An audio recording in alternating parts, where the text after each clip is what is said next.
Chapter 6 Split the Wind. The sky was dark by the time they got to the rise. The wind was cool, almost cold. "Whoa," said Slim. Dusty slowed to a halt. "They're camped down there," Slim said in a low voice, "in that patch of trees." Jack saw a campfire at the bottom of the slope. He saw the horses gathered in a dark clump. One let out a loud whinny. "Hear that?" said Slim. "The mare. She senses sunset is nearby." The mare whinnied again. "Sounds like she's tied to a tree," said Slim. "I think the rest of the herd are loose." "What's our plan?" whispered Jack. "Smiley, you stay here and guard Sunset," said Slim. "Right," said Annie. "Shorty, you and I ride down near their camp," said Slim. "You keep Dusty quiet while I cut the mare loose." "How do you keep a horse quiet?" wondered Jack. "Once the mare's loose, she'll break for Sunset," said Slim. "Then you and Sunset take off, Smiley." "Got it," said Annie.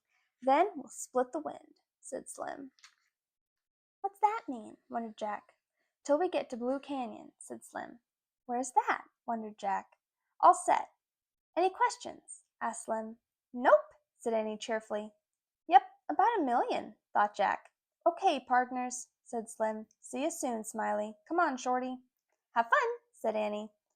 "Fun?" thought Jack. "Is she nuts? Our lives are at stake." Slim snapped his reins. Dusty started down the rise. Their way was lit by a nearly full moon and 1,000,000 stars. "Maybe now I can ask Slim some questions," thought Jack. But just then voices came from the rustlers' camp. They were mean voices, followed by mean laughter. A chill went through Jack. Dusty halted. "This is far enough," whispered Slim. He slipped off of Dusty. "Keep him here," Slim whispered to Jack, "and keep him quiet." "Wait," whispered Jack. He needed more information. But Slim was gone. Jack gripped the reins and held his breath. He hoped Dusty wouldn't do anything. For a moment Dusty was still. But then he snorted and began walking. "Oh no," thought Jack. He tried to think of the rules on how to treat a horse. He remembered a soft hand, a firm voice. He patted Dusty softly. "Picture." "Whoa," he said firmly. To his surprise, Dusty froze and was quiet. Jack remembered another rule, a sunny attitude. He patted Dusty again. "Don't worry," he whispered. "Everything's going to be fine." Just then a loud whinny came from the herd of mustangs. They began moving up the moonlit slope. "Hey, the horses!" a rustler shouted. A gun went off. Jack ducked. "Come on, Shorty!" came Slim's voice. Jack looked up. Slim was riding the mare. Jack was shocked. He had thought that Slim was coming back to ride Dusty. Instead, Slim rode right past him. As he got close to Annie, she took off on Sunset. The mare galloped after Sunset, and the band of mustangs galloped after the mare. Bang! Bang! Jack snapped the reins. "Go, Dusty!" he said. Dusty leaped after the mustangs. Jack nearly fell off. He clutched the reins in one hand and the saddle horn in the other. Bang! Bang!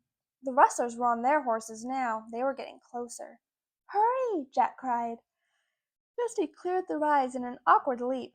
Jack started to slip out of the saddle. He let go of the reins and tried to hold onto the saddle horn, but his weight pulled him down. He closed his eyes as he fell to the ground. Bang! Bang! "Oh man," thought Jack, "this is the end."